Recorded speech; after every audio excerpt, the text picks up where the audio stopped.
ধন্যবাদ সকলকে। সর্বপ্রথমে সামনে উপস্থিত আমার ভাই ও বোনেরা যারা উপস্থিত আছেন, আমরা আশা করি আপনাদের সকলে সুস্থ আছেন। দ্বিতীয়ত, আজকে আমাদের এই মোগরাপাড়া ইউনিয়নের জন্য এবং এই ওয়ার্ডের জন্য এবং আপনাদের সম্প্রদায়ের শুধু নয়, আমাদের মোগরাপাড়াবাসীদের সকলের জন্য একটি স্মরণীয় দিন। দীর্ঘ বহু আকাঙ্ক্ষিত আপনাদের এই মন্দির আজকে শ্রী শ্রী রক্ষাকালী মায়ের মন্দির আজকে উদ্বোধন হলো। আসলে একটি ধর্মীয় একটি প্রতিষ্ঠান, সেটা মন্দির হোক, মসজিদ হোক, মাদ্রাসা হোক, এটা হয়তোবা একটু বিলম্বিত হতে পারে কাজে, কিন্তু এটা শুরু একবার হলে এটা শেষ হবেই। কারণ প্রত্যেক ধর্মের আল্লাহ পাক, আমরা বিশ্বাস করি মুসলমান, আপনারা যেই ধর্মের যাকেই মানেন, সকলের কিন্তু আমাদের শিক্ষা কিন্তু একটাই। সব ধর্মগুরুদের কিন্তু শিক্ষা একটাই।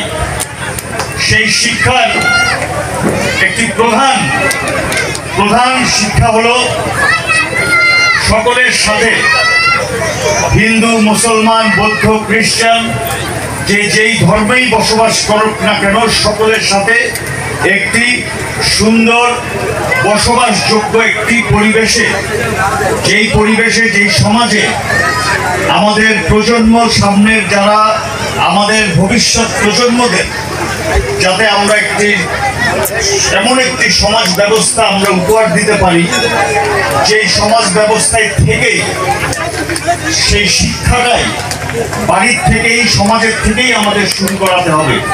সেটি হলো আত্মনির্ভরশীলতা এবং একে অপরের প্রতি শ্রদ্ধা, এবং সমাজের মধ্যে কোনো রাজনৈতিক, কোনো ধর্মকে কেন্দ্র করে নিজেদের ভিতরে যাতে কোনো বিভেদ সৃষ্টি না হয়, সেই শিক্ষাটা আমাদের নিজেদের ঘরের থেকেই শুরু করতে হবে। স্মার্ট বাংলাদেশ করতে হলে আমাদের স্মার্ট নাগরিকের ভূমিকা পালন করতে হবে। স্মার্ট বাংলাদেশের 4টি স্তম্ভ, যার মধ্যে একটি স্তম্ভ হলো স্মার্ট সিটিজেন, মানে স্মার্ট নাগরিক।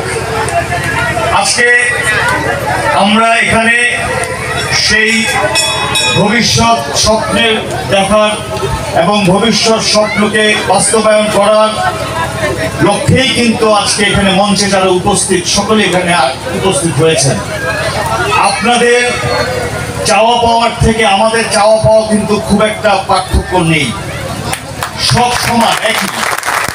আপনারা আপনাদের রাস্তাঘাট চান, আমিও আমার এলাকার এই রাস্তাটি চাই।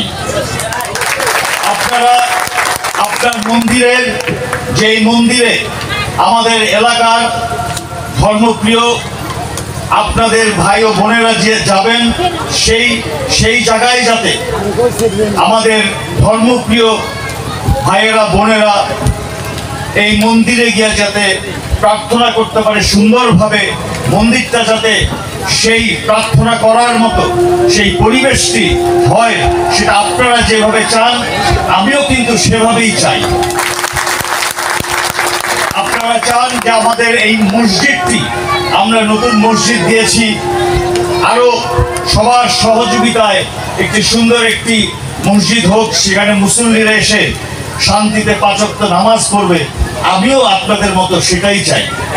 আমাদের চাওয়ার মধ্যে কিন্তু কোনো ভিন্নতা নেই, চাওয়ার মধ্যে ভিন্নতা নেই, শুধুমাত্র আমাদের একটু ধৈর্যের সাথে সবকিছু আমাদের একটু মোকাবেলা করতে হবে।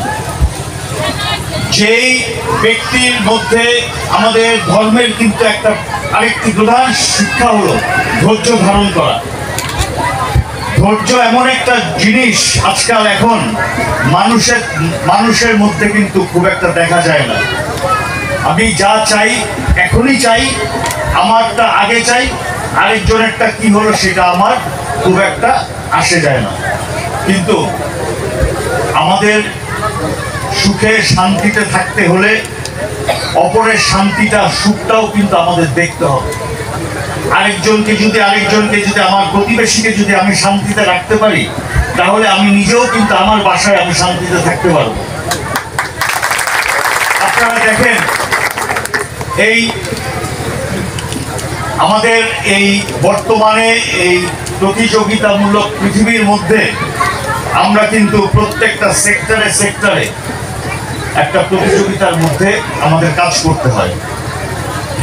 আমরা সংসদ সদস্য নির্বাচিত হয়েছি আপনাদের ভোটে। আপনারা যখনই আমাকে ডাকবেন, আমার দায়িত্বের থেকে যদি এমন কোনো গুরুত্বপূর্ণ কাজ না থাকে, আমার দায়িত্বের থেকে আপনাদের ডাকে সাড়া দিয়ে আপনাদের মাঝে উপস্থিত হওয়াটাও কিন্তু আমার দায়িত্ব। কারণ আপনাদের মূল্যবান ভোটেই কিন্তু আমি সংসদে গিয়ে আপনাদের কথাটি বলার জন্যই কিন্তু আপনারা আমাকে ভোটের সংসদে পাঠিয়েছেন। তো আপনারা যদি ডাকেন, আমি যদি না আসি, তাহলে এটা যেমন আমার জন্য একটি দায়িত্বের জায়গা থেকে অবহেলা করা, আপনাদের প্রতিও অবহেলা করা, আমার দায়িত্বের জায়গা থেকেও কিন্তু আমার দায়িত্বটাকে অবহেলা করা। আপনারা প্রার্থনা করবেন যাতে আমি আমার কাজ বলতে আপনাদের যেই কাজগুলি, সেই কাজগুলি যাতে আমি সময় মতো সম্পূর্ণ করতে পারি।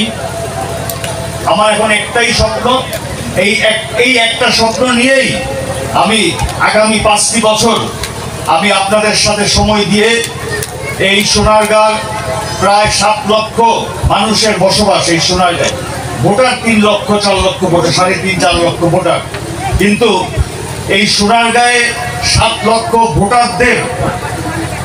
লক্ষ ভোটারদের একটি পরিবেশ সৃষ্টি করে দেওয়া, 7 লক্ষ ভোটারদের নিরাপত্তা দেওয়া এবং 7 লক্ষ ভোটারদের কষ্ট দুঃখ চাওয়া পাওয়া সমস্ত কিছু সময় মতো পূরণ করার যেই ধৈর্য আল্লাহ পাক যাতে আমাকে দেন।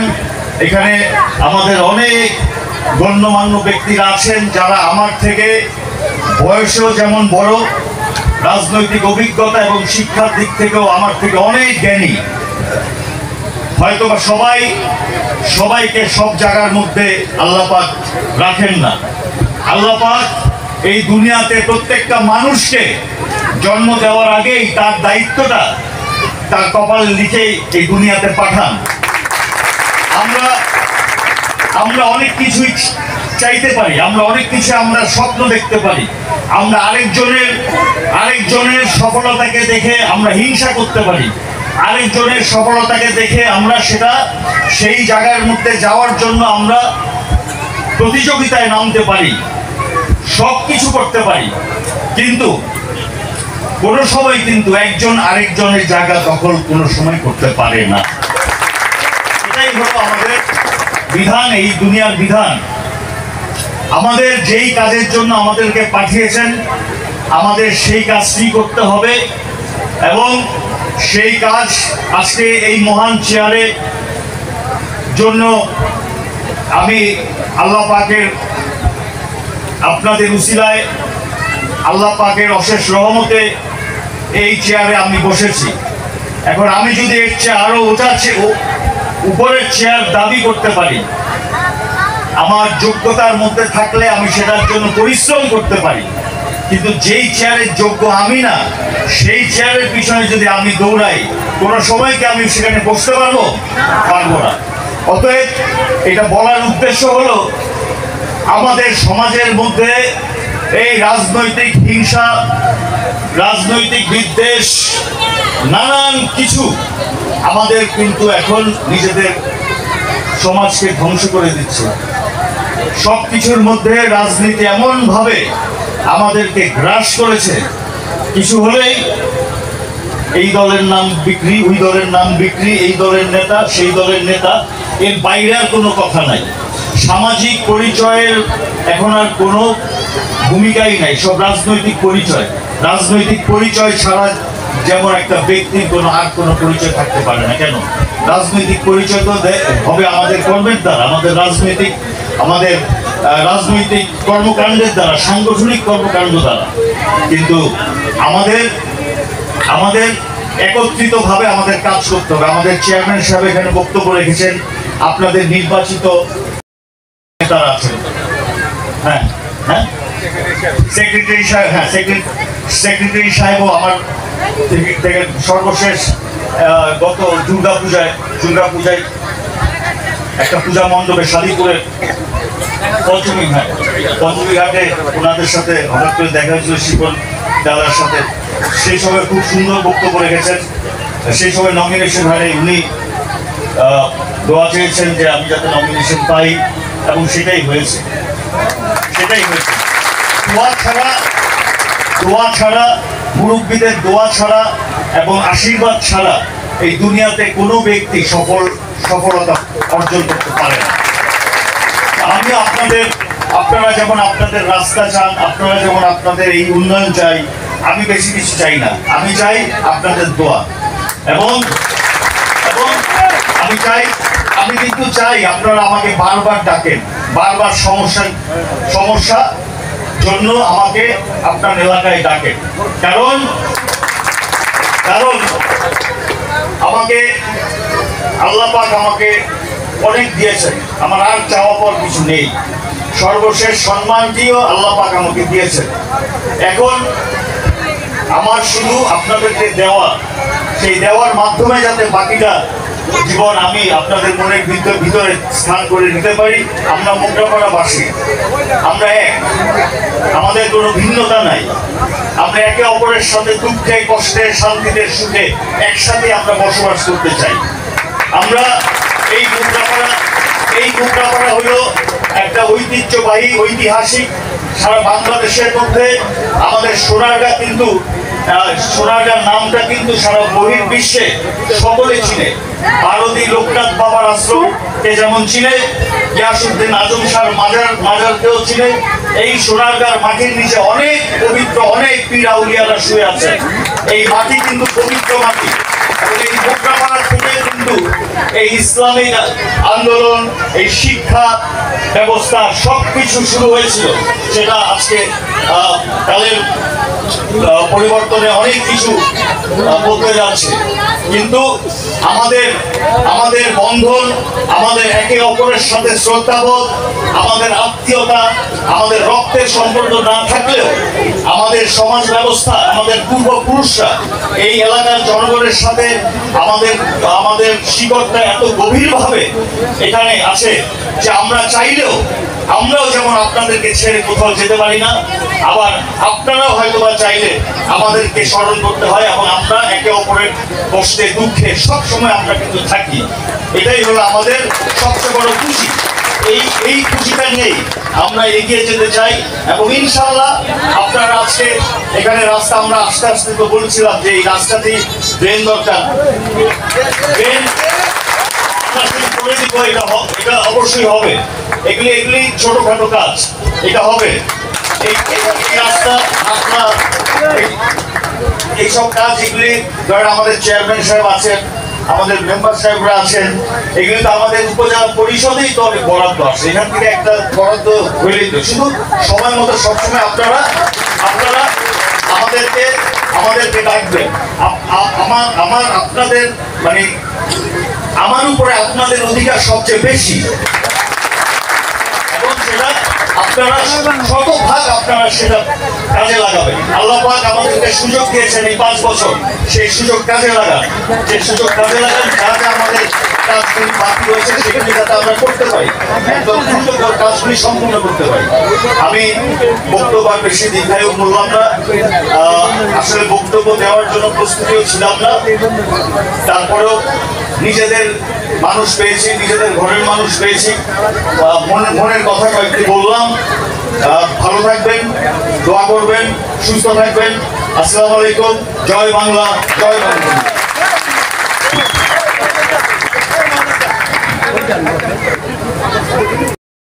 আপনাদের মাঝে আরো আকর্ষণ আছে, আমাদের যেহেতু মন্দিরের শুভ উদ্বোধন, সাংস্কৃতিক অনুষ্ঠান আছে অর্চনা একাডেমি নারায়ণগঞ্জে, তারা নৃত্য পরিচালনা করবেন। তো ছোট্ট সোনামণিদের নৃত্য উপভোগ করে আজকের অনুষ্ঠানে